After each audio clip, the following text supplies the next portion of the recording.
by a would-be assassin in Dallas, Texas.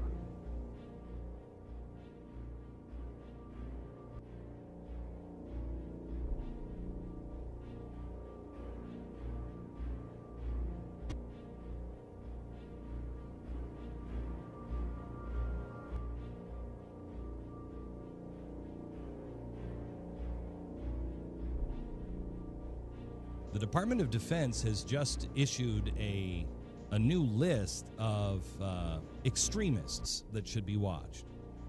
And on that, in fact, number one, past the Muslim Brotherhood and past Hamas, Hezbollah, number one, evangelical Christians.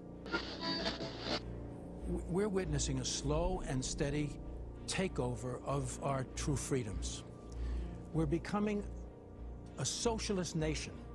Now we see the government taking over banks. We see the government taking over car companies, insurance. We're being told what cars we can drive, how much we can make. And now they want to take control of our health care and tell us what doctors we can see and what treatments we can have.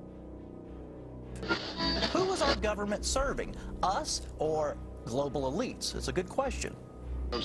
You must know that there are a lot of Americans who feel targeted by the IRS, or you've got Brian Terry's mother or Sean Smith's mother. Why would they think that was okay or smart to do? A new world order. H.W. Bush using the first Persian Gulf War as a stepping stone for a new world order. Americans are smarter than what the lamestream media is giving them credit for. They're doing their own homework, and they're figuring out the hypocrisy and the lies coming from this government. Calling for a new world order. At this hour, we're being, the American people are being forced to do something they don't want to do. It feels like there's a greater sense of urgency to get to that one world government. Do you term phony scandal? It's like Jonah Goldberg asked this morning, which one does he consider phony? Would it be Benghazi, where 200+ years of honorable military ethos was thrown out the window when we left our own behind to be slaughtered by radical Muslims? And, does he consider it a phony scandal when we understand now that our government spies on us and then government lies to us? Which one does he consider specifically as a phony scandal? The Federal Reserve, even the EPA are sending billions of dollars overseas. Yeah, well, again, I say it is all coordinated. These aren't coincidences. The terms that they're using and the distractions and diversions that they're kind of shoving down our throats right now. And the loss of sovereignty is something very serious, and we need to keep an eye on it. At issue is a Florida college professor who suggested on his blog that the massacre of 20 children and 6 adults may all have been staged.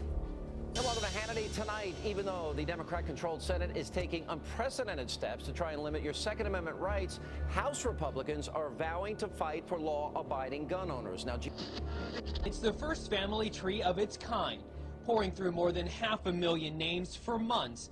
12-year-old Bridge Ann D'Avignon discovered that all the U.S. presidents, except Martin Van Buren, are related to the former King of England, John Lackland Plantagenet, signer of the Magna Carta in 1215. For the third time today, it's reminiscent of those pictures we've all seen too much on television before, when a building was deliberately destroyed by well-placed dynamite to knock it down. Can you give us any better idea of how much of the plane actually impacted the building? You know, it might have appeared that way, but from my close-up inspection, there's no evidence of a plane having crashed anywhere near the Pentagon. That I wanted to debunk these FEMA camps. I'm tired of hearing. You know about them? Sure. I'm tired of hearing. I wanted to debunk them. Well, we've now for several days done research on them. I can't debunk them. Differences between John Kerry and George W. Bush. But we've discovered they do have something in common. During their respective college days at Yale, they both belonged to a group called Skull and Bones. You were both in Skull and Bones, the secret society. It's so secret we can't talk about it. What does that mean for America? The conspiracy theorists are going to go on. I'm sure they are. I don't know. I haven't seen the web. Number 322. Do not reform Medicare and Social Security. The U.S.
the lies coming from the Obama administration.